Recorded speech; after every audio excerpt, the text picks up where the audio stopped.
My name is Herman Williams, and at 22 years old, I thought graduating with honors from Stanford would finally make my father proud. 4 years of biochemistry, research awards, and a full scholarship had led to this moment. I imagined applause, congratulatory hugs, maybe even tears of joy. Instead, I got public humiliation and 3 unexpected words: not my son. Little did my father know that his DNA secret would become his downfall and my liberation. Before I tell you how my father's bombshell backfired on him, let me know where you're watching from and subscribe to join our Truth Tellers community. Growing up in Westchester County, New York meant luxury on the surface and tension underneath. Our sprawling colonial house with its manicured lawn and heated pool was the perfect backdrop for a family that was anything but perfect. My father, Richard Williams, built his hedge fund empire through ruthless calculation and an icy demeanor that extended to his parenting style. Nothing I achieved was ever good enough. An A- was a failure. Second place was first loser. His standards weren't just high, they were impossible by design.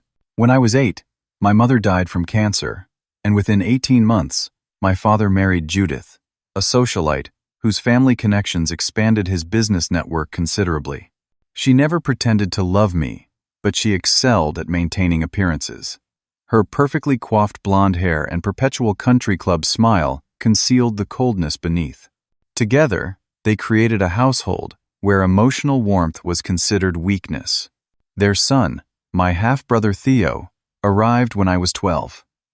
From the moment of his birth, the disparity in treatment became painfully obvious. Dad attended every one of Theo's Little League games, but couldn't make time for my science competitions. Theo got private tennis coaches and European vacations with Dad. I got remarks about how I should be more like the Williams men before me. Despite everything, or perhaps because of it, I threw myself into academics. Science became my sanctuary, particularly biochemistry. The orderly world of molecular structures and genetic coding made sense in a way my family never did. I graduated high school as valedictorian, earned a full scholarship to Stanford, and escaped to California with equal parts relief and determination. My father called my scholarship embarrassing. Why would a Williams need financial aid? He insisted on paying my tuition instead, which I now recognize was never generosity but a form of control. Any disagreement, any hint of independence, and he would threaten to cut me off financially. This pattern repeated throughout my college years. Constant reminders that my education and livelihood hinged on his approval. During my sophomore year, I developed a particular interest in genetic research and hereditary traits. It started innocently enough, a fascinating branch of science that seemed to hold keys to understanding human nature. Little did I know how personal this academic pursuit would become. The first red flag appeared during a routine medical history questionnaire for a research study. The family medical history section revealed inconsistencies I had never considered. Heart disease ran through the Williams line, but I had none of the genetic markers. My blood type didn't align with either of my parents' reported types. These could be clerical errors, I told myself, but doubts had been planted. Then there were the physical similarities that had always puzzled relatives. I had my mother's dark hair, but my olive complexion and deep-set brown eyes resembled my Uncle Jake, my mother's brother, far more than my fair-skinned, blue-eyed father. Theo, with his blonde hair and sharp features, looked exactly like a young version of Dad. Next to family photos, I always felt like an interloper. The most damning evidence came from a memory I had suppressed. During my 16th birthday dinner, after too many glasses of scotch, my father had muttered, "You've never been a real Williams." At the time, I attributed it to his disappointment in my lack of interest in finance. Now, the comment carried ominous new meaning. Through all this, money remained his favorite tool for manipulation. When I switched my major from business to biochemistry, he threatened to cut my allowance. When I refused an internship at his friend's investment firm, he temporarily froze my tuition payments. I learned to navigate his financial landmines carefully, working lab jobs on campus that I kept secret from him, slowly building an emergency fund in case the final cutoff came. By my senior year, I had nearly $20,000 hidden away, a fragile safety net that gave me just enough courage to make my own choices. I still dreaded his disapproval, but had begun to envision a future where his financial grip would finally loosen. Graduation day represented not just academic achievement, but the final step toward true independence. My father never praised my academic performance, but never failed to remind me how much it cost him either. The tuition, the apartment, the living expenses, all itemized as if I were an investment with disappointing returns. He would compare my biochemistry path to the business careers of his colleagues' sons, always finding mine lacking. His approval dangled permanently out of reach, the carrot that kept me running on his hamster wheel. As graduation approached, I began to accept that nothing would ever be enough for him. I could cure cancer, and he would ask why I hadn't done it sooner, or made more money from the patent. This recognition was painful, but also strangely liberating. If nothing would satisfy him, perhaps I should stop trying. But old habits die hard, and some small part of me still hoped that final graduation ceremony might finally make him proud. My final semester at Stanford unfolded better than I could have imagined. The research project I had been working on for 2 years, identifying new genetic markers for early detection of pancreatic cancer, caught the attention of the entire department. What began as a personal interest connected to my mother's illness had evolved into potentially groundbreaking work. Professor Ling, my research advisor, helped me publish my preliminary findings in a respected journal, something rarely accomplished by an undergraduate. This publication led to job offers months before graduation. The most attractive came from Helix Innovations, a prestigious Boston biotech firm developing cutting-edge diagnostic tools.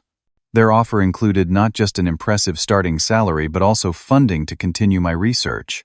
For the first time, I could envision a future shaped by my own passion rather than my father's expectations. The biochemistry department selected me to give the student address at our departmental graduation ceremony, an honor that recognized both academic excellence and contribution to the university community. Additionally, I received the department's award for outstanding research in genetics, which came with a grant and considerable professional recognition.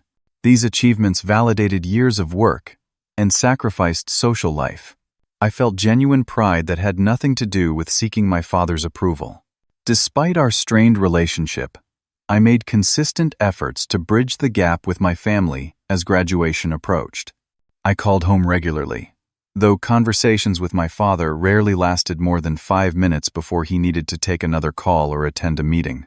His standard response to any news of my accomplishments was a curt, "Not bad or as expected."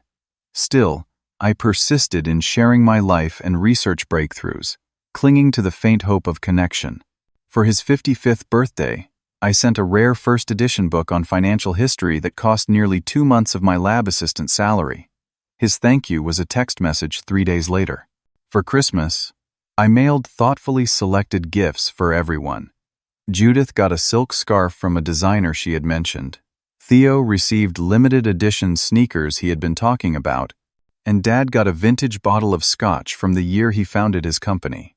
My gifts were acknowledged with perfunctory thanks and reciprocated with a generic gift card. As graduation approached, I arranged everything to make their visit comfortable and special. I booked premium rooms at the Cardinal Hotel, the best in Palo Alto, using the remainder of my secret savings.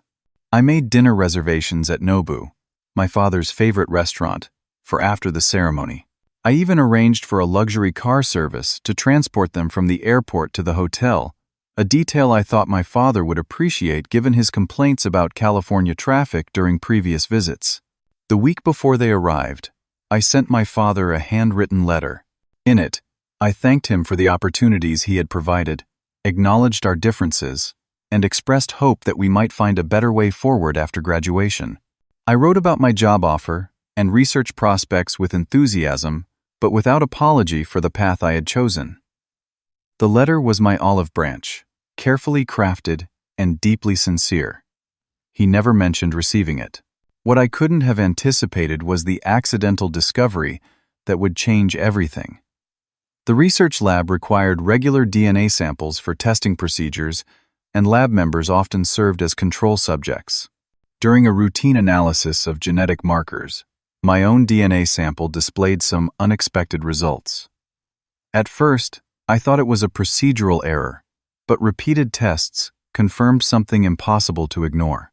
The genetic profile before me could not belong to a biological child of Richard Williams. The paternal markers showed no match to the Williams family samples I had on file from a previous study on hereditary traits. Late at night, alone in the lab with access to equipment worth millions, I ran additional tests, each confirming my suspicion. Richard Williams was not my biological father. This revelation explained so much: the lifelong sense of being an outsider, the subtle comments from relatives, my father's persistent emotional distance. But it raised more questions than it answered. Did my mother know? Did my father? Was this the reason for his perpetual disappointment? My research skills served me well, as I discreetly investigated my own origins. University databases gave me access to historical records, and a few strategic searches revealed the truth. My mother had had a brief affair with my father's business partner, Thomas Grant, shortly before her pregnancy was announced. Thomas had relocated to Chicago shortly after I was born. The partnership dissolved under supposedly amicable terms. Further digging uncovered that Thomas was alive and well, running a successful business in Illinois, with no children listed in any public records. He had never married. Did he know about me? The evidence suggested he did not, that my mother and father had kept this secret buried for 22 years, with me none the wiser. This discovery hit me like a physical blow. My entire identity was built on a lie. The father whose approval I had desperately sought for 22 years wasn't even my father. The bitter irony that my chosen field of study had revealed this truth wasn't lost on me. I decided to remain silent about my discovery until after graduation. Confronting my father before the ceremony risked destroying the day I had worked so hard to reach. Besides, I needed time to process this information and decide what, if anything, to do about it. I still had no idea whether my father knew the truth or had been deceived alongside me. The speech I had prepared for the departmental ceremony suddenly seemed painfully ironic. I had written about truth, family bonds, and the fascinating interplay between genetic inheritance and personal choice. Every word now carried double meaning, layers of significance no one in the audience would comprehend. I considered rewriting it, but ultimately kept the original text. Its honesty, though unintentional, felt appropriate. I continued graduation preparations, shopping for an expensive watch for my father and a silver picture frame for Judith. I wrapped Theo's gift, a Stanford sweatshirt and premium headphones. These gestures felt hollow now, performances in a play where I no longer understood my role. Yet some stubborn part of me still hoped that graduation day might bring a breakthrough, that my success might finally earn not just approval, but honesty. The night before graduation, I couldn't sleep. I rehearsed various scenarios in my mind, imagined confronting my father with the truth, fantasized about emotional reconciliations, and heartfelt confessions. The rational part of my brain knew these were unlikely, but hope persisted despite everything. Tomorrow, for better or worse, would change my relationship with my family forever. Graduation morning arrived, with perfect California sunshine that contrasted sharply with my turbulent emotions. I checked my phone immediately upon waking, half expecting congratulatory messages from my family. The screen showed notifications from friends and professors, but nothing from the people who shared my name. I showered and dressed in my newly pressed shirt and slacks, the graduation gown and cap laid out carefully on my bed. Just as I was adjusting my tie, my phone buzzed. A text from my father, going straight to main ceremony, departmental thing too long. See you at the big event. My heart sank. The departmental ceremony was where I would be giving my speech and receiving my research award. It was the most personal, meaningful part of graduation, the celebration of 4 years of dedicated work in my field. My father had dismissed it as the departmental thing, not worth his time. I texted back, explaining the significance and my role in the ceremony. His response was brief. Didn't realize you were speaking. Still can't make it. Hotel check-in issues. Will catch main event. I sat on the edge of my bed, phone in hand, fighting the familiar disappointment. After a moment, I straightened my shoulders and finished dressing. This day belonged to me, regardless of who watched from the audience. The biochemistry department had organized a small breakfast for graduates and faculty before the ceremony. Professor Ling found me at the coffee station, her kind eyes immediately noticing my forced smile. "Your family not here yet?" she asked, handing me a pastry. "They couldn't make the departmental ceremony," I replied, trying to keep my voice neutral. "They'll be at the main one." Professor Ling frowned slightly. "But you're speaking today, and the award." I shrugged, as if it didn't matter. "Hotel issues, apparently." She placed her hand briefly on my shoulder. "Their loss, Herman. We're all incredibly proud of you." Her simple words carried more warmth than anything my father had said in years. I swallowed hard against the unexpected emotion her kindness triggered. The departmental ceremony itself was intimate and meaningful. I watched classmates embrace parents who had traveled from across the country and world to witness this milestone. Mothers cried openly, fathers beamed with pride, siblings took endless photographs. I sat alone in the graduates section, clapping sincerely for my peers, while ignoring the empty seats I had reserved in the third row. When my name was called to receive the research award, the applause was generous. Professor Ling announced my accomplishment with genuine enthusiasm, detailing the significance of my work on pancreatic cancer markers. For a moment, standing on that stage with my achievement recognized, I almost forgot the absence in the audience. My speech went surprisingly well. I spoke about discovery, about finding truth in microscopic details, about how science teaches us to question everything we think we know. The irony wasn't lost on me, but the words flowed naturally, and the audience responded with appreciative laughter at my jokes and thoughtful nods at my more philosophical points. When I finished, the applause felt validating in a way no comment from my father ever had. After the departmental ceremony, I had a 2-hour break before the main university-wide event. I changed into fresh clothes and walked to the hotel to meet my family. They had arrived the previous evening, but had opted for dinner in their rooms rather than joining me as planned. They were in the hotel lobby when I arrived, my father checking his watch impatiently. Judith was adjusting her designer sunglasses, and Theo was slouched in an armchair, engrossed in his phone. None of them noticed me until I was directly in front of them.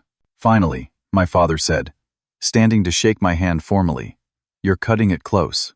No congratulations, no mention of my absence at the departmental ceremony, no questions about the award or speech. I swallowed my disappointment and forced a smile. The main graduation ceremony was held in Stanford Stadium, thousands of graduates and their families filling the massive space. We arrived with just 20 minutes to spare, my father complaining about the parking and crowds as we made our way to our seats. I had to leave them to join the procession of graduates, with instructions on where to meet afterward. As I took my place among my fellow biochemistry graduates, I glanced toward the family section. My father was already on his phone, his attention elsewhere as the ceremony began. Judith sat beside him, sunglasses still on, despite being indoors, her posture rigid and uninvolved. Theo had headphones on, his thumbs moving rapidly over his phone screen. They had shown up, but they weren't really present. The ceremony proceeded with speeches from university officials and distinguished alumni. When it was time for graduates to walk across the stage, I straightened my cap and prepared for my moment. My row stood and filed toward the platform. Just as we approached, I looked again to where my family sat, hoping to catch my father's eye. He was gone. All 3 of them were gone from their seats. My name was called. I crossed the stage in a daze, accepted my diploma, and moved the tassel on my cap from right to left. The momentary confusion gave way to a hollow feeling in my chest. They had missed the actual moment of graduation. When I exited the stage, I checked my phone to find a text from my father. Had to step out for important call. Meet at South Entrance when finished. I rejoined my classmates for the remainder of the ceremony, going through the motions while my mind raced. Had the call been genuinely important, or was this just another demonstration of my insignificance in his priorities? I tried to focus on the university president's closing remarks, but the words washed over me without registering. After the ceremony ended and the crowds began to disperse, I made my way to the south entrance. My family was waiting, my father finishing yet another call as I approached. Judith was fanning herself, complaining about the heat. Theo looked bored and uncomfortable in his dress clothes. "Congratulations," my father said, finally ending his call. "Good to have that finished." That finished, as if my 4 years of hard work and achievement were just a tedious obligation to be completed. Before I could respond, an announcement caught my attention.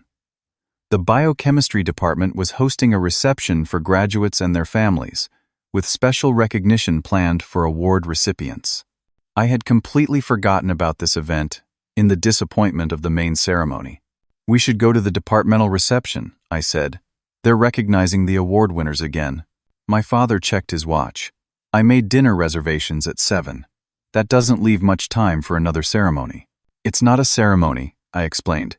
"Just a reception, with refreshments. And I'd really like you to meet my professors." He sighed, the sound of a man being terribly inconvenienced. "Fine, but we can't stay long." As we walked toward the science building, we passed another family taking photos, the parents beaming with pride as they posed with their graduate. The father had his arm around his son's shoulders, his face radiating joy. The contrast to my own experience was painful to witness. The reception was already underway when we arrived. The large conference room filled with graduates in their caps and gowns mingling with proud families and faculty members. Professor Ling spotted me immediately and approached, her smile faltering slightly as she took in my father's impatient expression. "You must be Mr. Williams," she said, extending her hand. "I'm Dr. Ling, Herman's research advisor. His work has been truly exceptional." My father shook her hand briefly. "Yes, Herman mentioned something about a research project.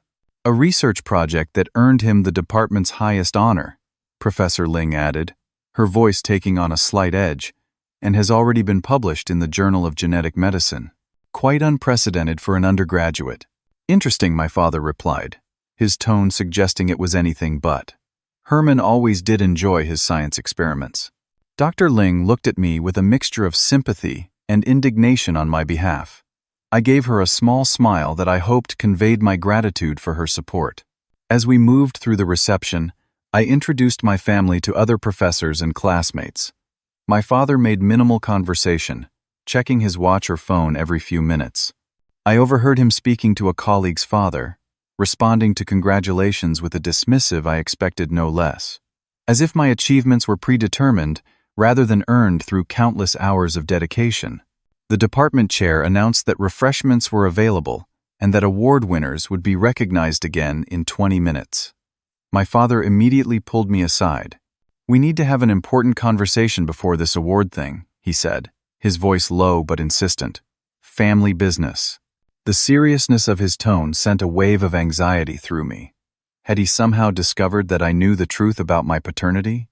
Was he finally going to come clean after all these years? "We can talk here," I said, gesturing to a quieter corner of the room. "No," he insisted. "Somewhere more private." I followed him to a corner of the venue, away from the main crowd but still within the reception space. Judith joined us a moment later, her expression unreadable behind her practiced smile. Theo remained by the refreshment table, loading a plate with cookies while checking his phone. I had no way of knowing that this conversation would soon escalate into the most public and painful confrontation of my life. The corner my father chose wasn't as private as he imagined. Several of my professors and classmates were within earshot, though pretending not to listen. Professor Ling positioned herself nearby, arranging napkins with deliberate slowness, her protective instincts apparently triggered by my father's demeanor. "I've made some decisions about your future," my father began without preamble, his voice carrying more than he realized. "First, I've sold the house in New York." I stared at him, momentarily speechless. The house I'd grown up in, where all my childhood memories were stored, sold without even a consultation. "You did what?" I finally managed. The market was right, he replied with a shrug. Already closed last week. But my things, my mother's things, I stammered, struggling to process this news. We had everything packed and put in storage. You'll need to sort through it when you get back east, he said, as if this were a minor inconvenience rather than the erasure of my childhood home. I could feel eyes on us now, people noticing the intensity of our conversation, despite attempts at discretion. My father, either oblivious or indifferent to our audience, continued. Which brings me to the second matter. I've been reconsidering my financial support going forward, he stated, his business voice fully engaged now. This biochemistry path isn't practical. I've arranged an interview with Goldman next month. It's time you joined the real world. The real world? I repeated, heat rising to my face. I've been in the real world. I've been working in a lab developing cancer detection methods that could save thousands of lives. I've already accepted a position with Helix Innovations. My father's expression hardened. Without consulting me. Typical. Why would I consult you about my career choice? I'm 22 years old, Dad. I graduated today. With honors. From Stanford. My voice was rising now, years of suppressed frustration bubbling to the surface. Because I'm financing your life, he snapped, loud enough that nearby conversations stopped entirely. That apartment in Boston you're planning to take? The moving expenses? Your living costs until that mediocre salary kicks in? Who do you think pays for all that? I actually don't need your money, I replied, surprising myself with the steadiness in my voice. I have savings, and a signing bonus, and a salary that's far from mediocre. My father scoffed. Your little lab job savings? Don't be ridiculous, Herman. You have no idea what things cost in the real world. The growing audience was making no pretense of not listening now. My graduating classmates, their families, and several faculty members had turned toward our corner, conversation dying as our argument escalated. I've been paying my own expenses for the past year, I revealed, watching his face register surprise. The money you sent went straight into savings. I wanted to be prepared for this exact scenario. Judith stepped forward, her country club smile strained at the edges. Perhaps this isn't the best venue for this discussion, Richard. My father ignored her, his face flushing with anger. So you've been lying to me? Taking my money under false pretenses? I haven't lied about anything, I countered, feeling a strange calm despite the public nature of this confrontation, unlike some people in this family. The implication hung in the air between us. For a moment, I thought I saw panic flash across my father's face, quickly masked by indignation. Your mother would be disappointed in the choices you're making, he said, wielding her memory like a weapon as he often did when backed into a corner. The mention of my mother snapped something inside me. Don't you dare use her against me, I said, my voice quiet but intense. Not when you know the truth. Judith placed a warning hand on my father's arm, but he shook it off. I don't know what you're talking about, he said, but his eyes betrayed him. I think you do, I replied. My research focus this year was on genetic markers, DNA analysis, hereditary traits. I found some fascinating patterns and inconsistencies. The color drained from my father's face, then rushed back in a flood of rage. He took a step toward me, his finger jabbing the air between us. You're making a serious mistake, Herman, he warned, his voice dropping to a dangerous register. This conversation is over. We're leaving. Professor Ling moved closer, abandoning all pretense of not listening. Is everything all right, Herman? She asked, her eyes fixed warily on my father. Everything is fine, my father snapped before I could respond. Family matter. I was about to reassure her when I decided I'd had enough of protecting my father's feelings and reputation. 22 years of walking on eggshells, of accepting blame and disappointment, of seeking approval from a man who had been lying to me my entire life. Actually, I said clearly, I was just explaining to my father that I know Thomas Grant is my biological father. The words dropped like a bomb in the quiet corner of the reception. Judith gasped audibly, her hand flying to her throat. My father stood frozen, his face contorting through shock, disbelief, and fury in rapid succession. How dare you? He finally hissed, his voice vibrating with rage. How dare you spread such filth on today of all days? But I could see in his eyes that I was right. The panic, the recognition, the sudden fear were all confirmation. He knew, had always known. It's not filth, it's science, I replied calmly. I'm not angry about the biological truth, Dad. I'm angry about the lies. About being treated like a disappointment my entire life, when the real issue was your wounded pride. Shut your mouth, he growled, stepping closer. You ungrateful. I stood my ground, refusing to be intimidated. Ungrateful? For what? For conditional love? For constant criticism? For making me feel like an outsider in my own family? I interrupted. Years of hurt flowing freely now. The audience around us had grown, faculty members exchanging concerned glances, students watching wide-eyed. My father seemed to suddenly realize the public nature of our confrontation. His eyes darted around, taking in the dozens of witnesses to his humiliation. Something dangerous flashed across his face. We will discuss this in private, he said through clenched teeth, grabbing my arm. Now. I pulled away from his grip. No, I'm done with private family secrets. Done with pretending. Today is supposed to be about truth and achievement, so let's have some honesty for once. What happened next would change everything.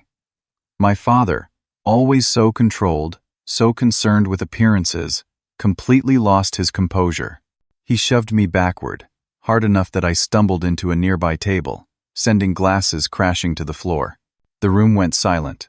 Completely, utterly silent. My father stood in the center of a circle of shocked onlookers, his chest heaving, face contorted with rage I had never witnessed before. You want honesty? He shouted, beyond caring about our audience now. Fine, you're cut off, completely. No more money, no more support. Figure it out yourself, since you're so independent. Judith tried to intervene, pulling at his arm, whispering urgently, but he shook her off violently. And you're right about one thing, he continued, his voice rising to fill the horrified silence. You're not my real son anyway. The collective gasp from the crowd was audible. Professor Ling stepped forward protectively, positioning herself partially between us. The department chair was moving quickly across the room toward the disturbance. Theo had appeared at the edge of the crowd, his face a mask of confusion and betrayal. I stood there, surrounded by broken glass, feeling strangely calm in the midst of chaos. The worst had happened, the secret exposed in the most public, painful way possible.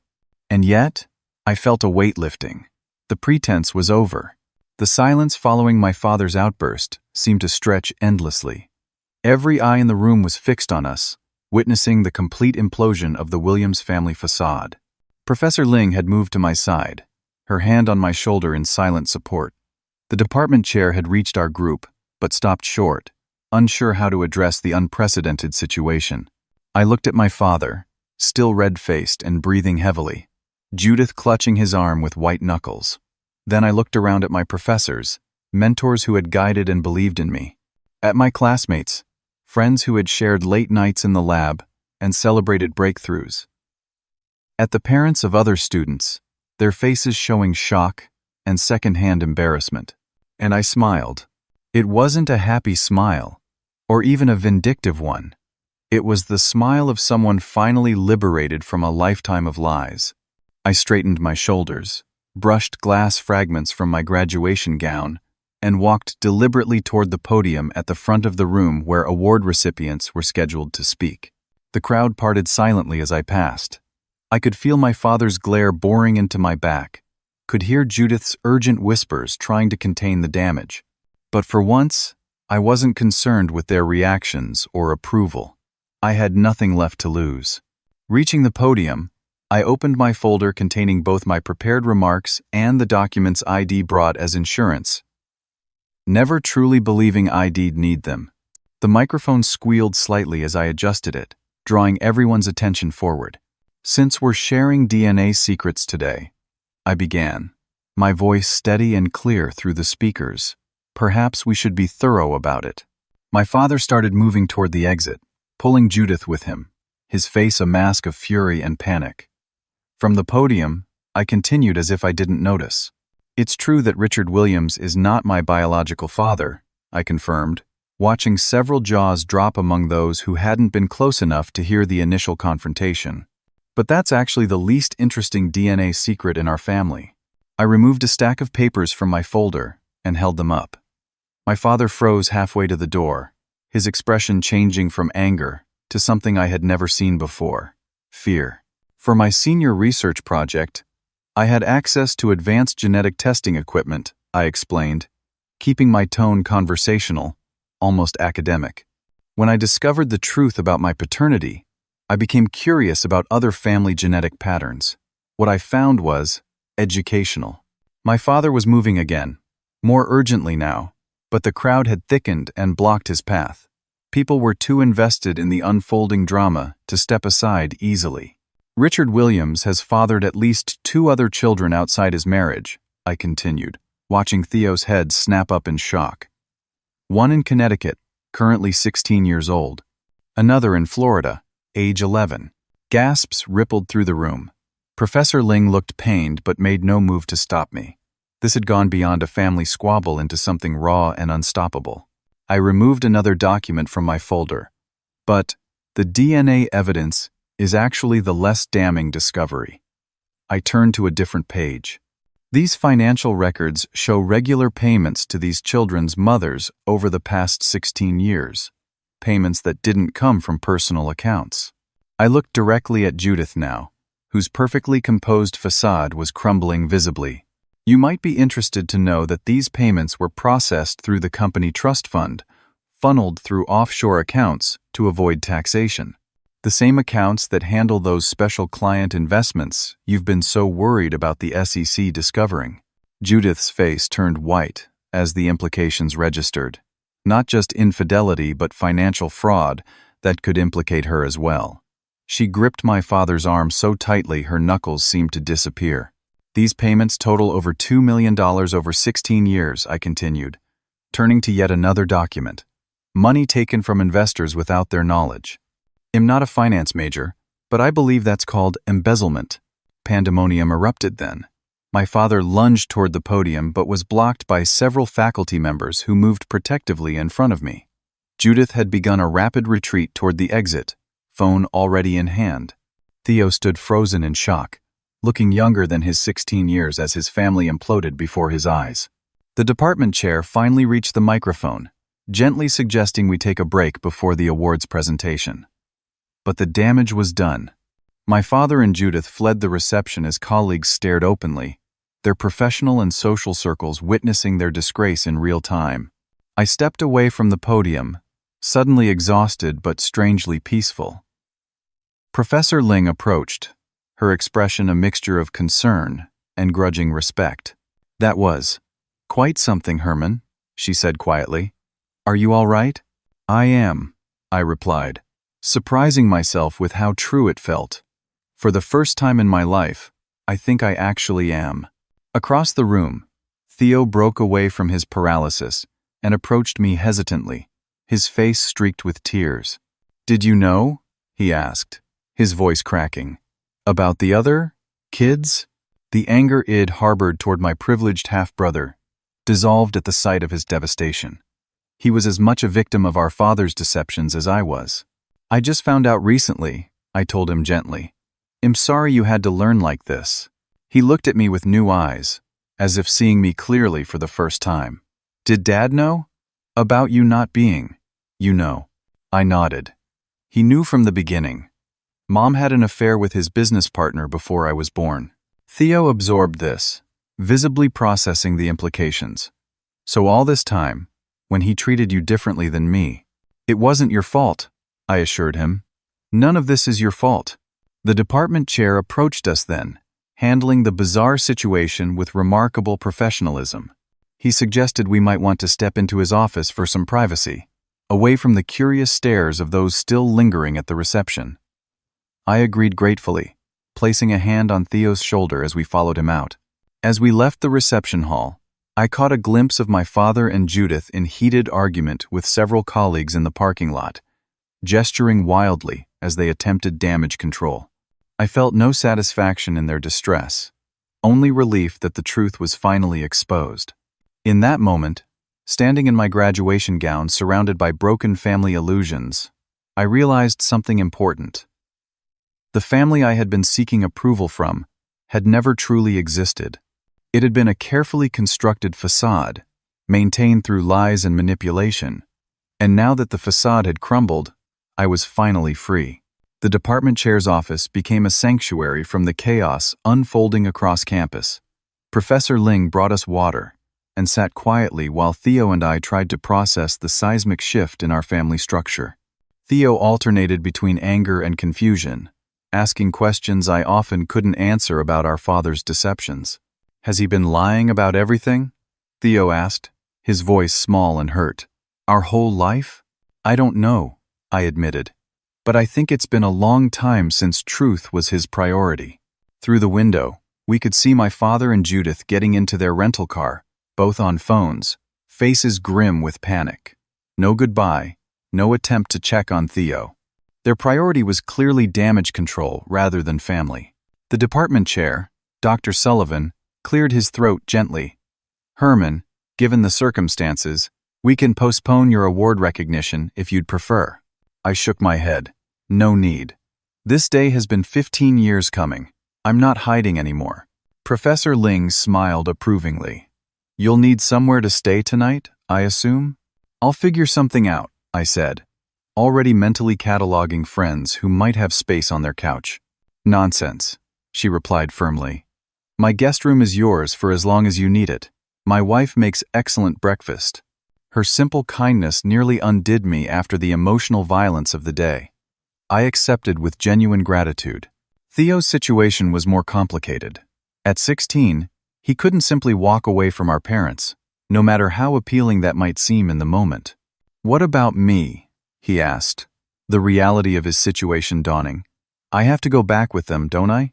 I placed a hand on his shoulder. "For now, yes. But I'm here for you, Theo. Always. That hasn't changed." He looked up at me, recognition dawning. "You're more my brother now than ever before, aren't you?" We're both just victims of his lies. The maturity in his observation surprised me. Perhaps we'd both grown up today. As we left Dr. Sullivan's office, my phone exploded with messages. News of the confrontation had spread rapidly through the graduation crowd. Classmates offered couches, meals, support. Former lab partners expressed outrage on my behalf. Even acquaintances I barely knew reached out with messages of solidarity. I returned to my apartment that evening with Theo, who insisted on spending a few hours with me before rejoining our parents. We ordered pizza and talked more openly than we ever had before. For the first time, I saw him not as the favored son, but as a confused teenager caught in our father's web of manipulation. "I always thought Dad just liked me better," he admitted, picking at his pizza crust. "But now I wonder if he was just investing in his actual son while tolerating." "I'm sorry, Herman." "That's horrible." "It's not your fault," I assured him. "You didn't create this situation." My phone rang. Judith, finally checking on her son. Their flight had been moved up. They were leaving immediately. Theo had 30 minutes to get back to the hotel. I drove him there in silence, both of us processing the abrupt end to what should have been a celebration. At the hotel entrance, he surprised me with a tight hug. "I'll call you," he promised. "They can't stop me." I watched him disappear into the lobby, a boy forced to return to a family built on deception. The following days passed in a blur.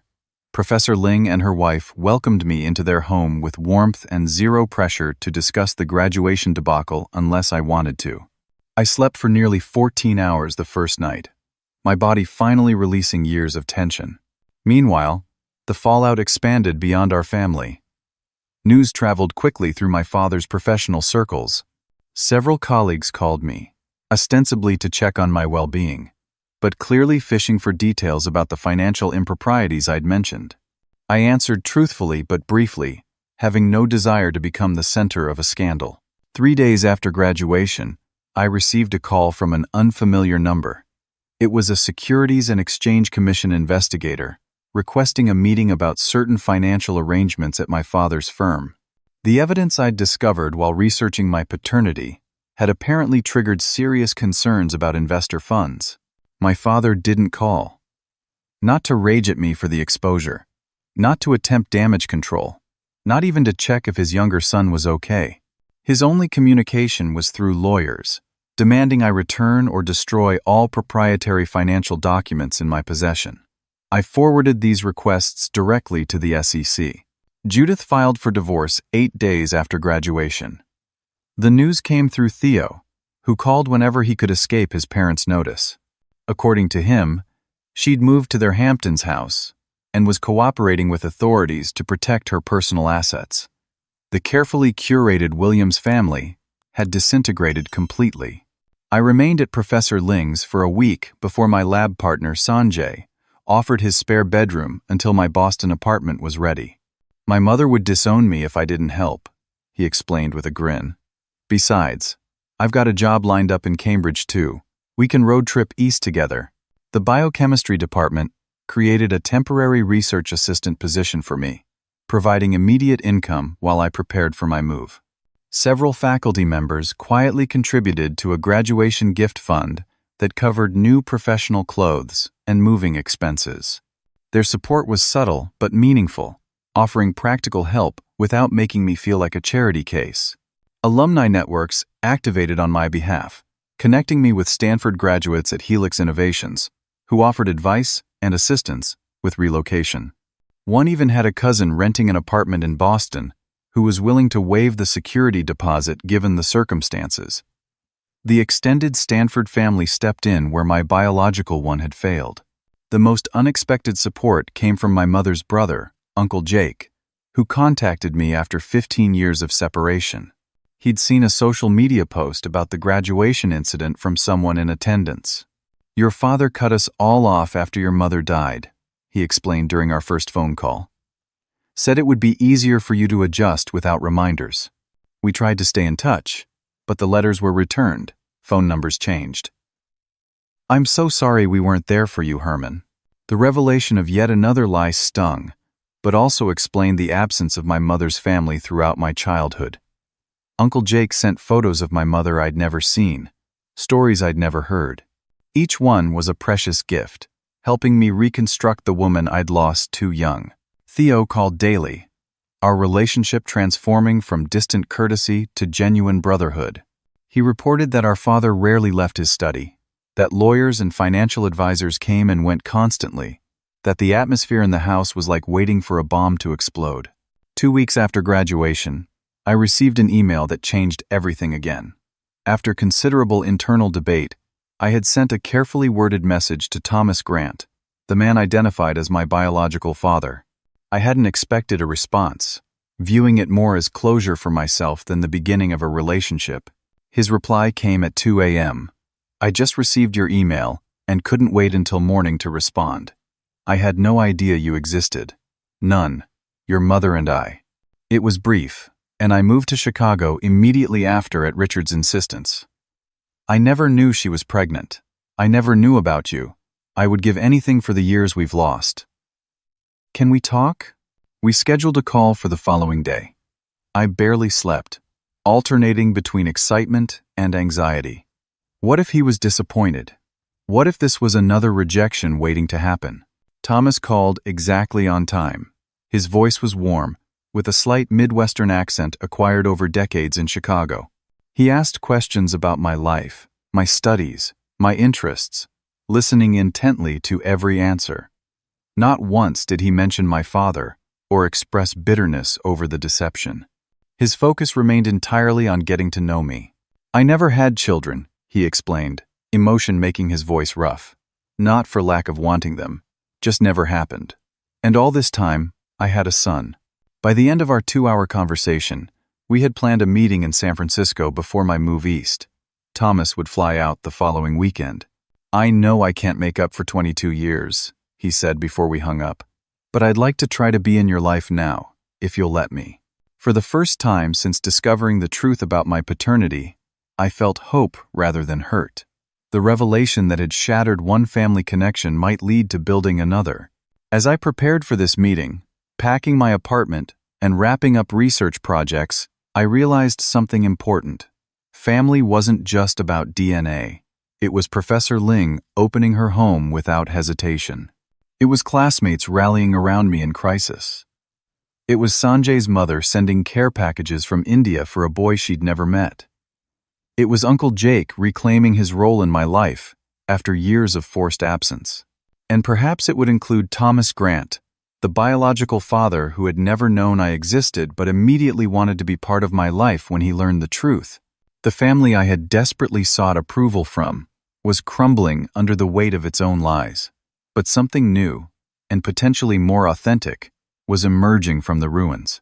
18 months after the graduation ceremony that changed everything, I stood in my Boston apartment, looking out at the Charles River. Snow fell softly, transforming the cityscape into something magical and clean. The view from my 14th floor apartment never failed to remind me how far I'd come, literally and figuratively, from where I'd been. My position at Helix Innovations had evolved from entry-level researcher to project team leader on a groundbreaking genetic screening initiative. My work on pancreatic cancer markers had expanded to include other hard-to-detect cancers, with promising early results. The company had recently increased my funding and added 2 assistants to my team, recognition that still felt slightly surreal after years of having my scientific interests dismissed. The most profound changes, however, were personal rather than professional.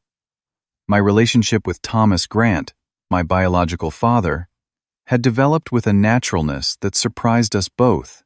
After our first meeting in San Francisco, awkward, emotional, and healing all at once, we had established a pattern of regular calls and monthly visits. Thomas never tried to replace the father figure I'd lacked. Instead, he simply offered authentic connection. He listened to my research explanations with genuine interest, sent thoughtful gifts that reflected actual knowledge of my preferences, and shared stories about my mother from their brief time together that helped fill gaps in my understanding of her. Through Thomas, I gained half-siblings I never knew existed. His sister had 2 daughters in their 30s who welcomed me into their family with immediate warmth. My cousin Andrea, a pediatrician in Milwaukee, shared my scientific mind. Her sister Kelsey, an architect, had my same offbeat sense of humor. Family gatherings with them felt natural, in a way Williams' family events never had, full of laughter, debate, and genuine interest in each other's lives. My apartment buzzer interrupted these reflections. I buzzed up Sanjay and Theo, arriving for our weekly dinner tradition. Since moving to Boston for college 4 months ago, Theo had become a regular fixture in my life. Despite my father's initial attempts to limit our contact, Theo had maintained our connection, eventually convincing Judith to allow him to apply to Boston universities. "Brought the usual," Sanjay announced, holding up bags from our favorite Thai restaurant. "Though I still say we should have gone out. It's not that cold." "It's 20 degrees and snowing," Theo laughed, unwinding his scarf. At 17, he had grown taller than me. His voice deepened, but his eyes still held the vulnerability I'd recognized at graduation. "Some of us aren't from tropical countries." "India has mountains with snow," Sanjay protested, arranging containers on the counter. "Besides, I've been here 7 years now. I'm practically a New Englander." I smiled at their familiar banter, grateful for the family we had created. Sanjay had become my closest friend, our road trip east, cementing a bond that continued through shared apartments and eventually neighboring units in the same building. Theo had found in him another brother figure, someone else who understood the complicated Williams family dynamics without judgment. "Any word from the lawyers?" Theo asked, as we settled around the dining table. I shook my head. "Final settlement proposal next week, supposedly. But they've said that before." The legal aftermath of my father's exposure had dragged on, complicated by the SEC investigation and criminal charges for financial fraud. The private family trust that had funded his secret children had actually contained commingled investor funds, leading to charges of embezzlement and securities fraud. My father now faced not just financial penalties, but potential prison time. I had agreed to testify about the documents I'd discovered, but otherwise tried to distance myself from the proceedings. The prosecutors had what they needed. I didn't need to twist the knife further. Mom says he's considering a plea deal, Theo offered. Judith and my father had finalized their divorce 6 months earlier, but she still relayed occasional updates. His lawyers are pushing for it. Probably smart, Sanjay commented. From what you've told me about Richard Williams, he wouldn't do well in court, trying to control the narrative. The mention of control triggered memories of my earliest therapy sessions after graduation. Dr. Patel, a gentle but incisive psychologist recommended by Professor Ling, had helped me recognize the patterns of manipulation and emotional control that had defined my relationship with my father. You've spent your life seeking approval from someone incapable of giving it freely, she had explained. Not because you were unworthy, but because withholding approval was how he maintained power. Those early sessions had been painful, forcing me to confront not just my father's failings, but my own participation in the dynamic. I had allowed his financial support to keep me tethered to his approval, had continued seeking validation long after I should have recognized it would never come unconditionally.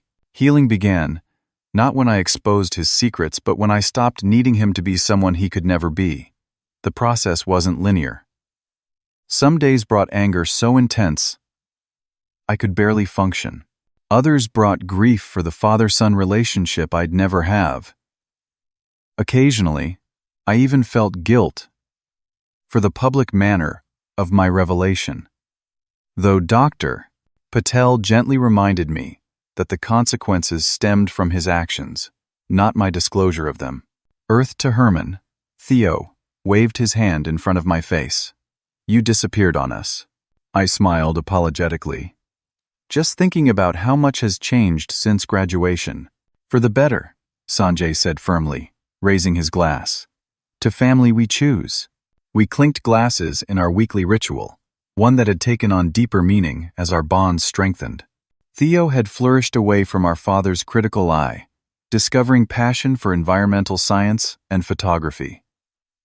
Sanjay had recently been promoted at his biomedical firm. My research was advancing steadily. We each had found paths that would have been more difficult, perhaps impossible, under my father's controlling influence. After dinner, as Sanjay and Theo argued good-naturedly about a movie to watch, I checked my phone and found an unexpected email. My father had written directly for the first time since graduation, breaking the lawyer's only communication pattern of the past 18 months.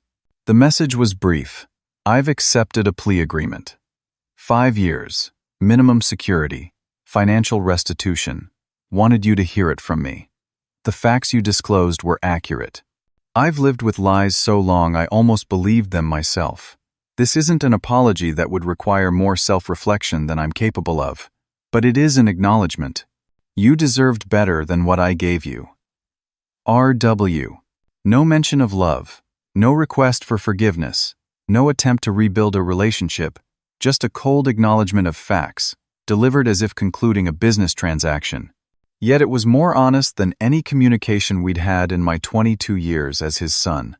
I showed the email to Theo, who read it silently before handing back the phone. That's actually the most self-aware thing I've ever seen him write, he said quietly. Are you going to respond? I thought about it for a moment, then shook my head. There's nothing to say. It's not a conversation starter, it's a door closing. Are you okay with that? Sanjay asked, concern evident in his voice. The question made me reflect on my journey since graduation day. The anger that had once consumed me had gradually transformed, first into determination to create a different life, then into something approaching peace. I no longer needed my father to acknowledge his wrongs, to validate my experience. I no longer needed his approval to recognize my worth. I answered honestly. I don't need anything from him anymore. Later that night, after Sanjay and Theo had returned to their respective apartments, I called Thomas. He answered immediately, as he always did. Just checking in, I said. And I wanted to let you know my father took a plea deal. Thomas was silent for a moment. How do you feel about that? The question was typical of him, No judgment, no steering the conversation toward his own feelings about the man who had hidden my existence from him for 2 decades. Just genuine concern for my emotional state. Strangely peaceful, I admitted, like a chapter ending naturally rather than being forced closed. We talked for another hour, about my research, his business, plans for the holidays. Simple, ordinary conversation that felt extraordinary, given the circumstances that had brought us together. Before hanging up, he said what he always did. "I'm proud of you, Herman. Not just for what you accomplish, but for who you are." The words still brought a lump to my throat, even after months of hearing them. They were offered freely, without conditions or expectations attached. After the call, I returned to the window, watching the snow continue to fall. The journey from that California graduation day to this moment had been neither straight nor easy. The revelations that had torn apart my family had led to painful truths about my upbringing and identity. But they had also opened a path to authentic relationships, professional fulfillment, and most importantly, internal peace. I had learned that truth, however painful, offers freedom that secrets never can. That family transcends biology, comprising those who choose to stand with you in difficult moments. That identity isn't determined by whose DNA you share, but by the values and choices you embrace. And that breaking cycles of manipulation and control begins with recognizing your own worth, independent of others' validation. My father had disowned me on what should have been one of the proudest days of my life. In doing so, he had inadvertently given me the greatest gift possible: liberation from the need for his approval. The family secret he couldn't deny had shattered the illusion we had lived under for 22 years. But from those fragments, something more authentic had emerged. As I turned from the window to the warmth of my apartment filled with books on genetics, photos of friends who had become family, mementos from visits with Thomas, and my newfound relatives, I felt grateful for the painful truth that had set me free. The path forward wasn't perfect or guaranteed, but it was genuinely mine. Have you ever discovered a truth that initially devastated you, but ultimately set you free? I'd love to hear your stories in the comments. This journey has taught me that sharing our experiences helps others feel less alone in their struggles. If this story resonated with you, please like and subscribe to hear more tales of finding strength through difficult truths. And if you know someone struggling with family secrets or conditional love, share this video with them. Sometimes knowing others have walked similar paths and found healing can make all the difference. Thank you for listening to my story today.